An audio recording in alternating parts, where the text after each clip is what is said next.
Family card আপনার জন্য থাকবে, আমার পরিবারের জন্য থাকবে। আমরা নির্বাচিত হয়েছি, আমরা ক্ষমতা গ্রহণ করি নাই, আমরা রাষ্ট্রীয় দায়িত্ব নিয়েছি। এটা আমাদের কাছে পাওয়ার না, ক্ষমতা না, এটা রাষ্ট্রীয় দায়িত্ব। আমার নৈতিক অবস্থান থেকে, নৈতিকতা থেকে এই দায়িত্বটুকু পালন করার ক্ষেত্রে আমি এদেশের মানুষের কাছে অঙ্গীকারবদ্ধ। আমি শপথ দিয়েছি, আমি প্রতিশ্রুতিবদ্ধ। এই প্রধানমন্ত্রী আগের প্রধানমন্ত্রীদের মতো নয়, একটু ভিন্ন। এটা ওনার কথাবার্তা, বক্তব্যে, ভাষণে ইতিমধ্যে প্রমাণ করেছেন। এই প্রধানমন্ত্রী তারেক রহমান সকাল 10টার সময়, 9টার সময় অফিসে যাচ্ছেন। এর আগে এই ধরনের চিত্র সচরাচর আমাদের চোখে পড়ে নাই। কি হলো তাহলে? আমরা জাতীয় উপকৃত হয়েছি। যারা সরকারি চাকরি করেন তারা খুব সতর্ক হয়েছেন, সজাগ হয়েছেন, এবং দেশের মানুষ আমরা উপকার বা সুবিধাতে পাচ্ছি সকাল 9টা যাওয়ার কারণে। ড্রিঙ্কো এখন রিয়েল ফ্রুট পাল্প ও নাটে চেরি সহ নতুন প্যাকে নতুন স্বাদে। তা আমি যখন সেক্রেটারিতে যাই, মিনিস্ট্রিতে, প্রাইম মিনিস্টার যখন 9টার সময় পৌঁছতেন, তাহলে 5 মিনিট 10 মিনিট আগে আমাকে পৌঁছতে হয়।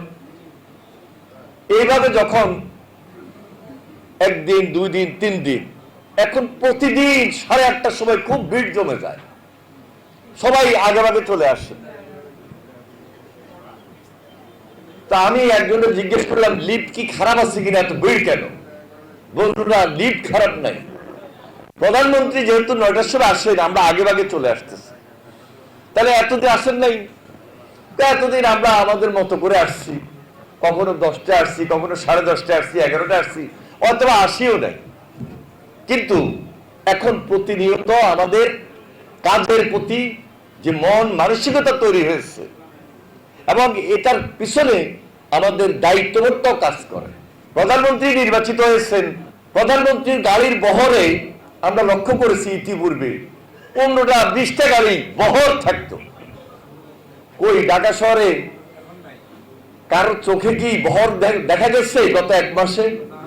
এটা হলো তারেক রহমান, একটা ভিন্ন প্রধানমন্ত্রী, জনগণের প্রধানমন্ত্রী, দেশপ্রেমিক প্রধানমন্ত্রী।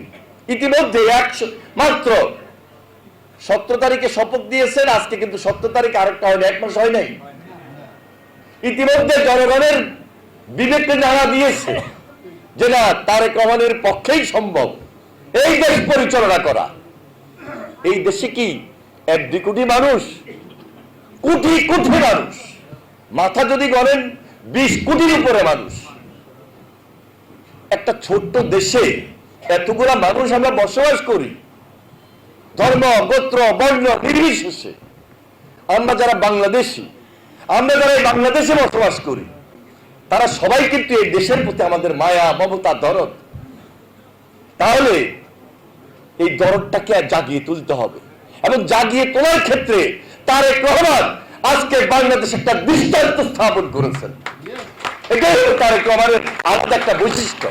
এটা হলো একটা নতুন প্রধানমন্ত্রীর জনগণের কাছে সেই ওয়াদা, সেই কমিটমেন্ট। এটাই হলো নির্বাচনী প্রতিশ্রুতি। এই ফ্যামিলি কার্ড আপনার জন্য থাকবে, আমার পরিবারের জন্য থাকবে, এবং যেই পরিবারের মধ্যে যিনি গৃহিণী, তার নামে ফ্যামিলি কার্ড থাকবে। গৃহিণী, যিনি গৃহিণী, তার নামে ফ্যামিলি কার্ডটা থাকবে। ওই পরিবারের 4 জন সদস্য হতে পারে, 5 জন সদস্য হতে পারে, 3 জন হতে পারে, কিন্তু কোন পুরুষের নামে ওই ফ্যামিলি কার্ডটা দেয় নাই। এটা সবার জন্য আসবে। এখন যে প্রোগ্রামটা আজকে উদ্বোধন হয়েছে, এটা পাইলটিং, এটা প্রাথমিক পর্যায়ে পাইলট প্রোগ্রাম। এটা উনি টেস্ট করতেছেন, দেখতেছেন যে এই যে রোজার মাসে আমি একটা পাইলট প্রোগ্রাম হিসাবে আমি সারা বাংলাদেশের 10টা উপজেলায় দিলাম বা 14টা উপজেলায় দিলাম। এটার টাকার মান বা টাকার পরিমাণে বৃদ্ধি পাবে, কিন্তু এটা দেখতেছেন।